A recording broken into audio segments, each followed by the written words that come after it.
Silent Hill. It's easy, they said. Next to Resident Evil, it's a cakewalk. Melee weapons are good. No inventory management needed, and you can save as much as you want. Playing on normal mode, it's pretty simple. Not putting too much thought into it, I figured hard mode will balance the scales out, giving me a challenge I can ultimately handle. But instead, it went something like this.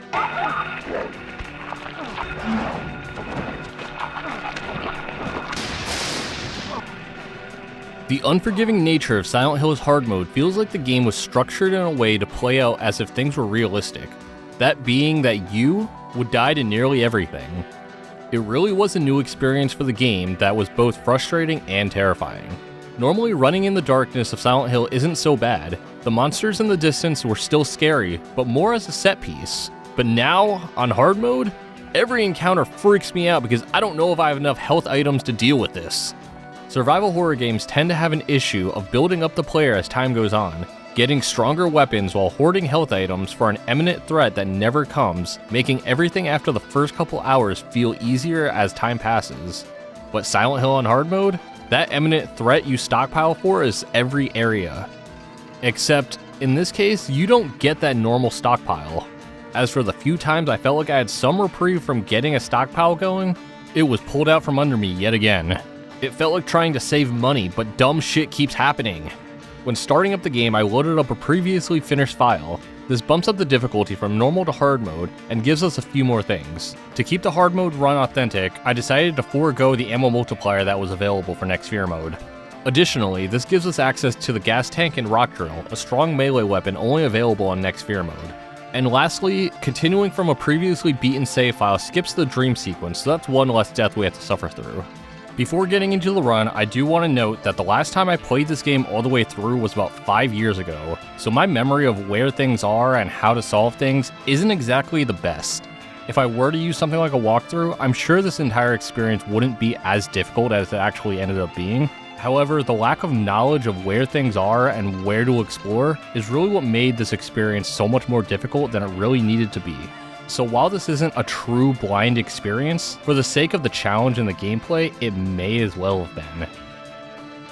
Once in game, we crash our car, get a gun from a cop named Cybil, a map, a knife, and a few health drinks. We try to leave the diner before an air screamer bursts in while I fumble around with the controls before dying. I swear, I don't suck at these games. Second go around, we get a flawless win against the giant bird before venturing outside. Wandering around the foggy town, we find a note from our daughter Cheryl pointing us to the school. To get there, we search around town for 3 keys that unlocks a back door to an unassuming house. All the while doing this, we run into plenty of air screamers and dogs that we mostly try to dodge to save ammo. There are times where clearing out an area is done to safely search for resources. This pattern quickly devolves into a game of execution and resource management where we need to weigh some options. For example, when running through the tight corridor to retrieve the pipe in Cheryl's note, I have to decide whether it's worth using the ammo on this dog or try to run by it.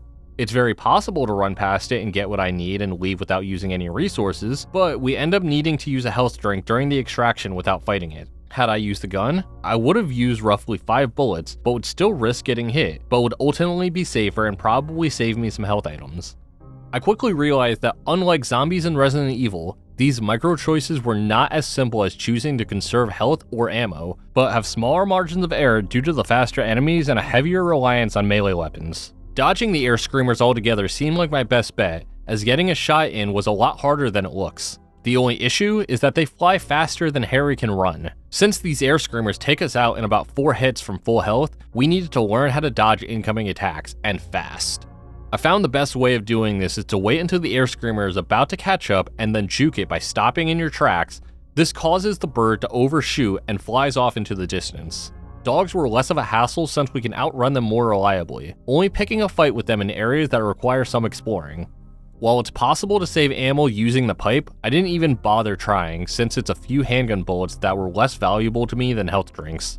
While we didn't die a single time after the cafe to getting to the dark side of Silent Hill, I did reset once after saving due to some wasted resources, so I'm counting that as a death. Overall, the first section wasn't too bad, but that all changed once we made our way to the school where we got a rude awakening. Running through the town in the dark felt a lot scarier than normal as the dogs and air screamers continued their relentless pursuit. With a limited amount of resources on hand, the stress of managing survival in this hellhole continues to weigh on me more than any survival horror experience to date. This tension is one that continues to build and linger throughout the entire playthrough, with the trip to the school being my first real taste of what was in store for me. Once in the school, we start scavenging for resources, grab the map, and save our progress. The first few encounters with the Grey Children aren't too bad as we blow through a few waves with our handgun and finish the job with the pipe, using only one first aid kit to heal. Realizing just how many enemies there were in the hallways, I overestimated my ability to fight them with the pipe to conserve ammo. This led to a really quick death from one of these butt munchers.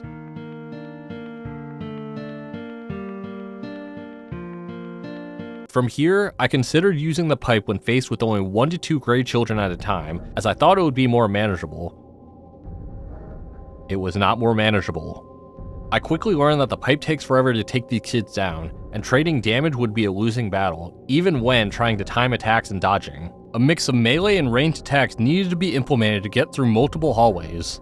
4 deaths would take place before getting one full lap around the school's first floor and courtyard, where I saved my progress. During this time, a hard lesson was learned to kick these Grey Children down after they fall over before they get back up, which keeps the fight under control. At this point, I'm feeling comfortable using the pipe in one-on-one fights, keeping them just out of reach with the pipe's long range and force. Running through some of the classrooms, we make a point to not fight these creatures, and instead do our best to dodge while collecting whatever resources and key items we can find. This is because the classrooms really don't need to be re-entered after grabbing whatever items we find in there. This is a general practice that we continue to maintain throughout the rest of the playthrough and other sections of the game. Even in rooms that have a lot of enemies, this isn't as hard as it sounds since we have a much wider space to navigate with a grid of deaths that we can use as cover. The balance of resources is easier to manage when we're able to separate mission critical areas against rooms that we only need to visit a single time. The second floor didn't give us much of a problem using this balanced approach. That is, until we start running a bit low on resources. By the time this floor is half explored, we're sitting on only 9 bullets after clearing the east wing. Even when we recoup some ammo in a nearby classroom, most of those bullets are quickly spent in the north hall while we're still taking a few hits from enemies. Continuing to run around the school, getting 2 medals for the clock tower and turning on the power, we enter into the other world with 29 bullets, 2 health drinks, and 1 medkit. With enemies and items restocked in the other world, I simply have to repeat this process of clearing out the hallways and looting the classrooms. Despite having a better grasp on fighting the Grey Children, the pattern of fighting the enemies that were needed and collecting resources was running at a deficit. While trying to conserve some ammo, we get caught by some Grey Children in a narrow pathway and die yet again. While exploring, we get the shotgun suspiciously found in the boys' bathroom. This will be a major boost in firepower moving forward. Between that and having better resource management after the last death, we managed to stack up a sizable amount of ammo, however we are lacking in health items. At one point we had almost 100 handgun bullets, 12 shotgun shots, but only 1 medkit. Considering our position of having a lot more handgun ammo and fewer health items, the switch to using the handgun over the pipe for almost every situation moving forward made a lot of sense. Despite switching to being more liberal with my ammo usage, it's not long before we're left with no healing items after a quick firefight. Pushing forward, ammo is depleting quickly, proving to me that there is no such thing as a surplus of ammo. Not only that, but we're only half health now with nothing to heal with. The rest of the school's otherworld continues down its trajectory, with almost every health item picked up being used immediately or within a few minutes of being found, while handgun ammo slowly depletes faster than it appears. Finishing up the last puzzles that leads down to the boiler room, we're entering the game's first boss fight Splithead with all of our shotgun ammo, 44 handgun bullets, and 1 ampule. The trick with Splithead is unloading shots into its mouth when it goes for its one-hit kill move that eats Harry whole. The issue that arises is trying to properly position to maximize shotgun effectiveness at close range while staying far away enough to not get eaten. With the room being relatively small, it's easy to back yourself into a corner, in which case a game over is almost guaranteed. Even without the insta-kill, Splithead's lunge attack does a hefty amount of damage while we're sitting on only 1 health item. By my 4th attempt, I figured the best way to deal with the creature is to unload the shotgun when it's close and handgun from afar, mostly waiting for its mouth to open.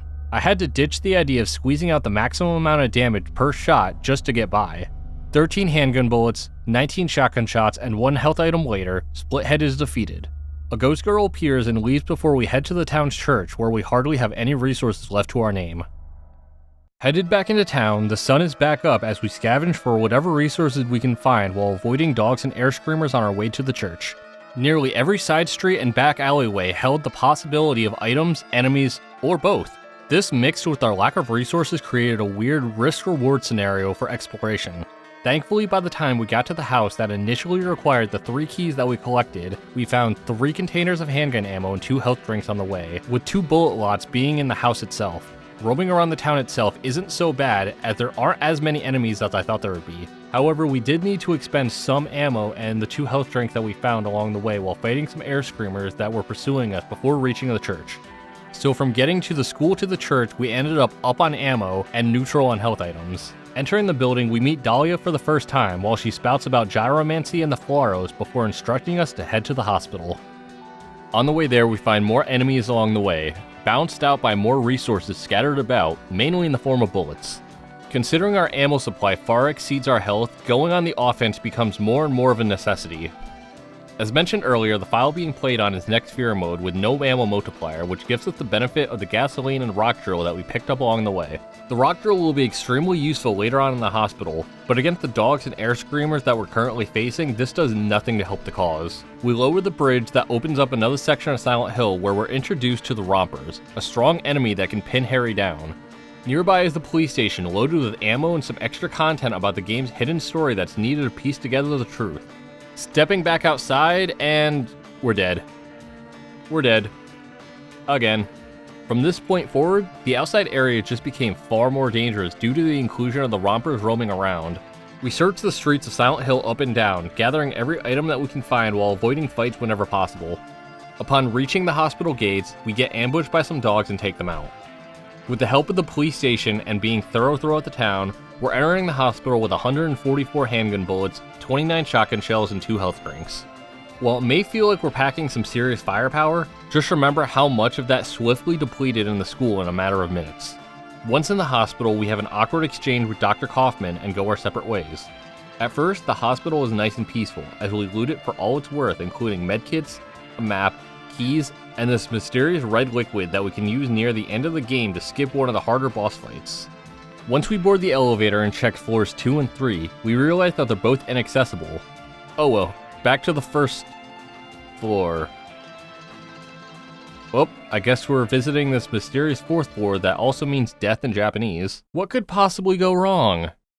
And now we're in the other world again. One of the first rooms that we walk into has a nurse charging at us, causing some serious damage. The nurses and doctors are a lot easier to handle than the gray children in the school now that we have the shotgun and more melee weapons. The nurses in the hallways aren't an issue, since we have plenty of room to shoot them from afar and prepare for close-range combat. It's actually the cramped rooms that we visit in the hallways that are the actual problem. In a lot of areas like this, it's not worth running past the enemies to try and get what you need, but fighting head-on still risks taking some damage. With this in mind, I decided to use my ammo surplus to conserve whatever health items I could, mostly the handgun. A few clips later, I remember how fast ammo runs dry and switched to the rock drill to give it a try.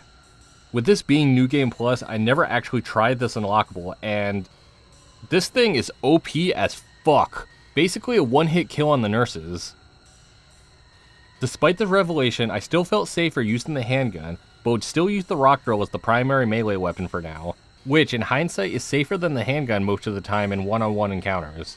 The few times the drill couldn't save me is when I got pincered by 2 or more enemies. The shotgun was saved as an emergency lever I'd use whenever the nurses made contact with me. 1 to 2 shots is enough to shake off the real threat and mitigate any more incoming damage.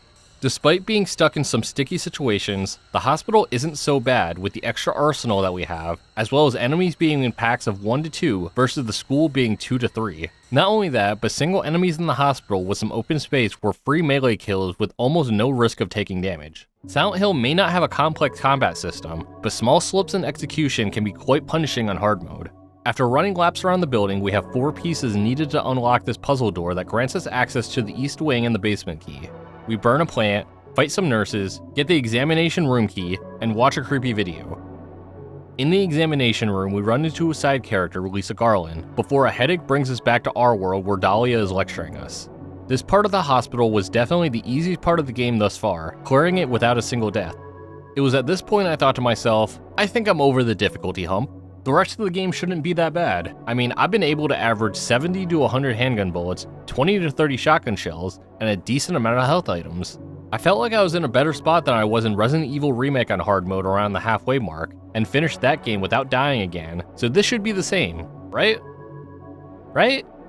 Back into the town, it doesn't take too long for one of these rompers to tackle us down to the ground while running from a dog. We also get pecked by an air screamer before going down a narrow set of stairs down an off street, putting us down 1 health drink from the sprint across town. We meet back up with Cybil and tell her about Dahlia, who casually says, "Must be on drugs." Going into the hole in the wall, we get an axe that we won't be using because, well, the rock drill exists, so yeah. We then get sent back to the hospital where we find Lisa. Lisa tells us about how crazy Dahlia is, "Must be on drugs," and about the town being devoured by darkness. Harry then gets transported back to the other world in a tiny shop to find it's nighttime again outside. Dogs, air screamers, and rompers are running mad in the pitch black neighborhood. The tension is palpable, running into dead ends with a mob of monsters on my heels. Despite the last section being pretty easy, the realistic nature of my hard save resources being drained in an instant was now in my mind. We managed to find a door that leads inside of a mall made of metal fences. We see Cheryl crying out for help on the TVs before falling through the floor.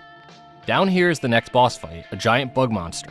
There's also a rifle in the area, the last firearm that we'll get in the game, but we won't be using it during the fight, instead opting for the shotgun. The fight is pretty easy once you have a basic feel for the larva's movement, but most of the fight we're having to trade blows. I would get sideswiped, shoot it a few times, and then repeat.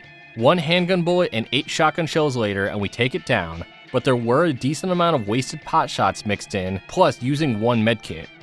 Outside once again, we're running blind with horrifying creatures surrounding us. For the next stretch of gameplay, Silent Hill may as well be a horror driving game, because steering Harry without stopping is quite stressful.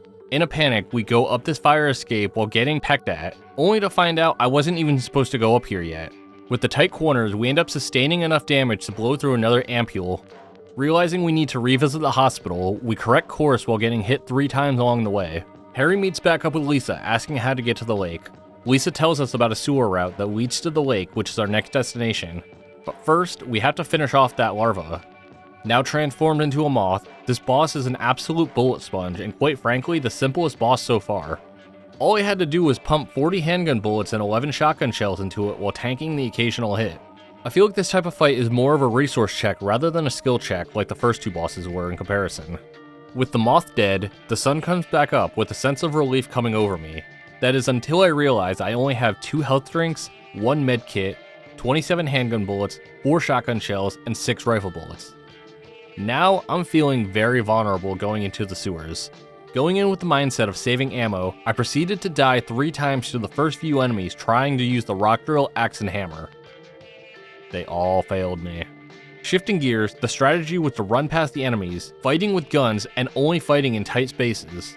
Doing so allowed me to get a small restock of all the ammo types, plus a health drink, all for the cost of half a clip of handgun bullets. It's also good to point out that the radio does not work down here, meaning we no longer have a sound cue to alert us of enemies. While this wasn't much of an issue, it did increase the pace that I tried to scavenge for resources just in case something was trying to ambush me that I didn't know about. Surprise, motherfucker! Venturing further in wasn't too bad with the ebb and flow of resources being found and used, and found. But funny enough, the real threat came from these little larva creatures. Instinct says to run by them, but they do a decent amount of damage in numbers.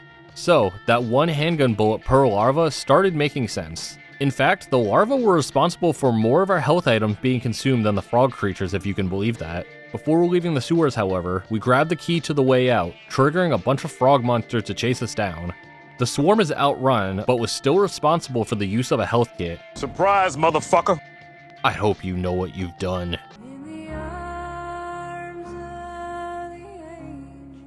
Back on the surface, it's dark yet again, with the town being nice enough to give us a small restock on resources before getting bombarded by the usual suspects.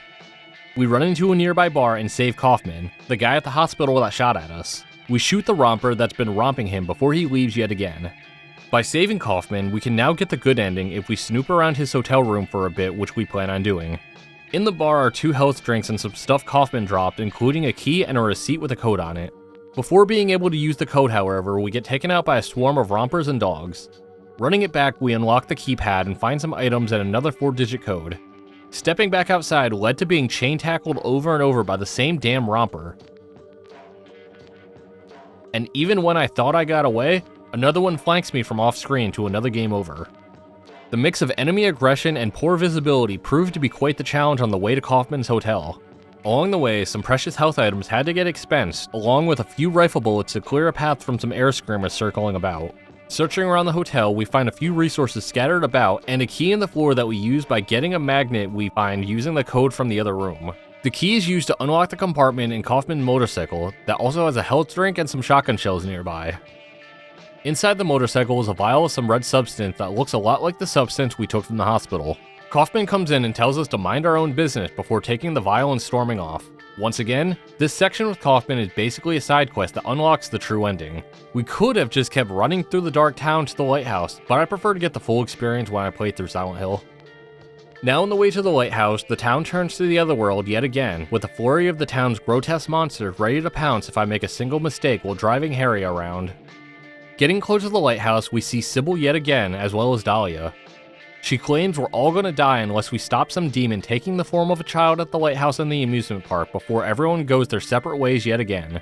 We collect whatever supplies are on this boat and head back out. We're met with some more winding narrow path that requires some tight controls to keep Harry from bumping into walls. After a few health drinks and a round of rifle bullets, we get to the lighthouse successfully, dodging most of the enemies. Running awkwardly up the stairs, the ghost of Alessa vanishes. Now, headed back to the amusement park, we play it safe on the way out, expending some more rifle ammo outside the lighthouse. Feeling okay with our current standing, we get snagged onto a fenced door, where a dog and air screamer manages to kill me pretty quickly while fighting back with the shotgun. Despite some of the movement looking pretty easy, I assure you that simply maneuvering while trying to reorient yourself can be quite the challenge. Couple that with the added difficulties of hard mode, and one miscalculated move can get you killed if you're not careful. Granted, I could have healed but got too greedy at orange health, and punished I was because I didn't save in the lighthouse or the boat on the way back, so I have to run through all this nonsense yet again.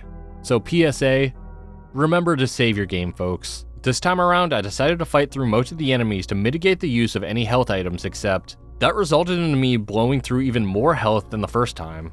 After getting close to the lighthouse and reassessing my inventory, I fed myself to the dogs to try yet again since I know I can do far better than that. The third time around was a mix of fight and flight that wasn't as clean as the first, but we did manage to get through the gate this time without getting caught on it. Down in the sewers, it took about 1 whole minute before getting 3-shot by some sewer monster, proving why using the rifle in a corner is a stupid idea, but it's what I have ammo for. Trying to fight from a distance seems to work the second go around, but enough swipes from the ceiling grants us another game over. You might be wondering why we're not just healing, but that's because we only have 2 health drinks going into the sewers. After entertaining the first monster, we decide to charge through with little hesitation, but costs us the opportunity to search the corners of the sewer for any needed resources. Now down to a single health drink, we take down a few gray children with the handgun without hesitation to ensure we take no damage. On the merry-go-round, we face a possessed Cybil that tries to kill us, but luckily we can use the strange liquid we got from the hospital on her to avoid the boss fight altogether. This trick also tacks on the plus to the ending, now locking us in for the good plus ending. We learn about Cheryl being adopted, then hit Alessa with a beam of light from the Pharos. At this moment, Dahlia comes out from the shadows to reveal that she's been the villain this whole time. Huh. I never would have guessed that some crazy cult lady giving me orders was actually evil. Dahlia does some black magic cult stuff and we find Harry waking up in the hospital yet again next to Lisa. Lisa starts acting paranoid about the basement and runs off before we take control of Harry once again. We've entered the last section of the game with a lackluster supply of items.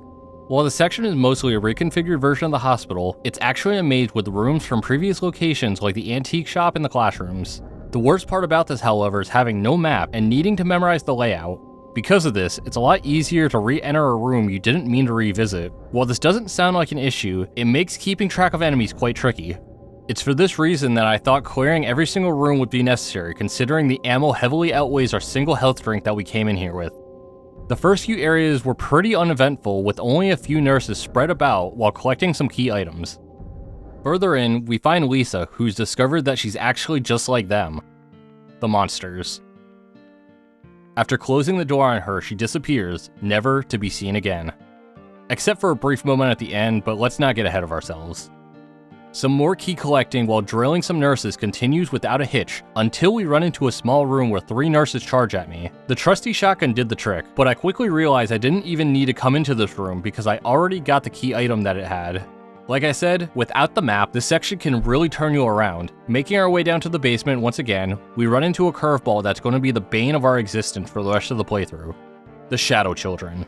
We saw a few of them wandering the halls of the school earlier in the game, but they were completely harmless. Just look at this little guy. Just fighting them off to get to the next room proved to be challenging, with them draining health items left and right. Even using whatever ammo I had, they simply overwhelmed us until I had no health left. Prior to this death, however, we did save in a room that needs 5 keys to proceed, to which we only had 2 at the time. Also to note, this door will lead to the final boss. Thinking about the situation I was in, I opted to use a previous save which had me redoing a significant portion of the dungeon again. Despite my annoyance, this was for the best, since being at red health with no health items near the end of the game crawling around this insanity with strong Shadow Children was not the best strategy. Another 10 minutes of running, gunning, and drilling, and we're back into the basement ready to take on the Shadow Children. It's here we use the last of the shotgun ammo, and to note there's no more left to find. At this point, the stress is building because these Shadow Children are all over the place and not much ammo or health to work with.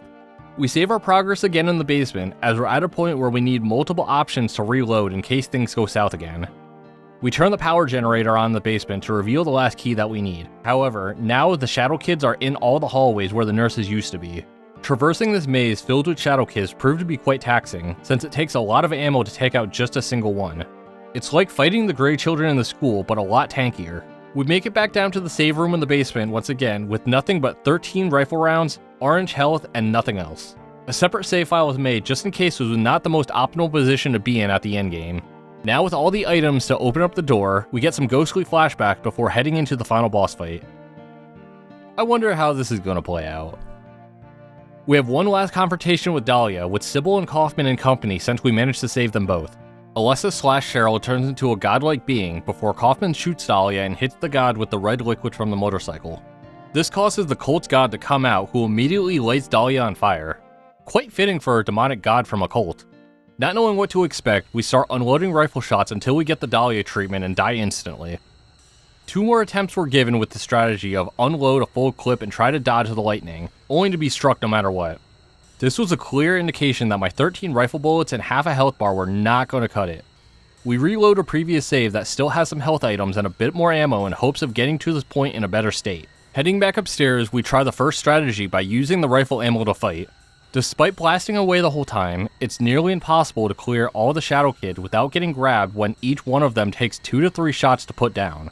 Running back to challenge the boss, we're strolling in with 27 handgun bullets, 1 rifle shot, 1 health drink, and 1 medkit. We're also at green health, but not full health because of this ass wipe. That little bit of health missing is likely why we still die in 1 hit. To fix this, we have to use the 1 health drink that we have immediately so we can tank at least 1 hit without dying. And with the medkit, it'll take 3 hits in total to take us out if we're able to heal properly. The strategy is still to unload with a little bit of dodging, since stopping for anything feels like a death sentence. After 7 tries, we reload the previous save because I don't think we have enough firepower to win. We've deduced that we at least want to be at full health with 1 medkit in order to give ourselves a fighting chance, but just need more ammo to get the job done. Multiple runs were attempted, with some having us dying before we even get to the boss fight, and others having a lackluster resource count heading back downstairs.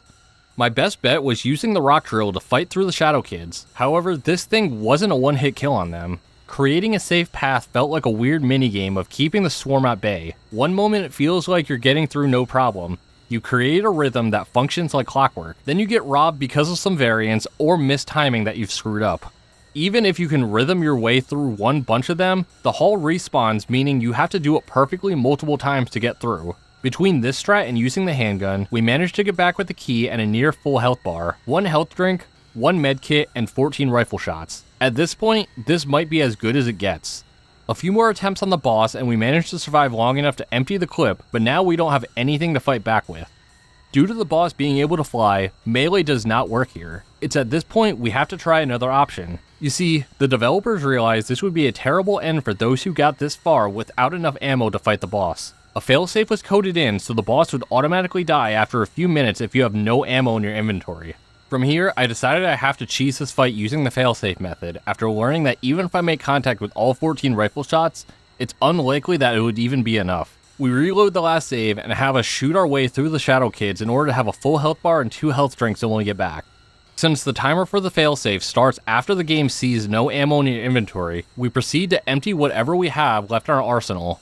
Once in the fight, we initiate Operation Run in a Circle. As simple as this may look, it's really stressful after the first minute or so and really easy to get in your own head. Holding the D-pad and square button in a diagonal shape starts to irritate my thumbs with sweat starting to build up. The experience was like a physical and mental battle to stay calm and endure, but about 3 minutes in, my fingers slip before getting bombarded with lightning to death. The second try sees us doing the same, but randomly getting hit despite not changing our movement. Our 2 health drinks are used as backup, but not knowing when we might get nicked again makes my heart sink. I didn't know if this would be the attempt to do it, and if not, how many runs like this would it take? A slip of the finger like last time hindered Harry's running, but we were able to reorient ourselves before getting hit again. A little over 5 minutes of pure stress and running in circles, and the boss just dies. As anticlimactic as I may have felt at the time, I was still relieved that we did it. As the ending plays and Harry leaves the town with Cybil, a sense of relief overcame me. As I reflect on my time with Silent Hill's hard mode, a strange mix of emotions overwhelmed me.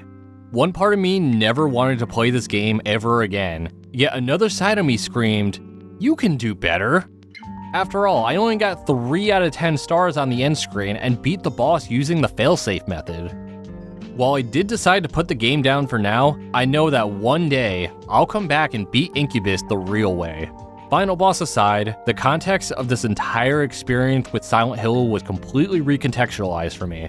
Venturing out into the dark, foggy town held some serious weight with real consequences. The last time I played this game on normal mode, I only died twice, once to the refrigerator puzzle, and the second to the Incubus who still hits like a truck on normal mode.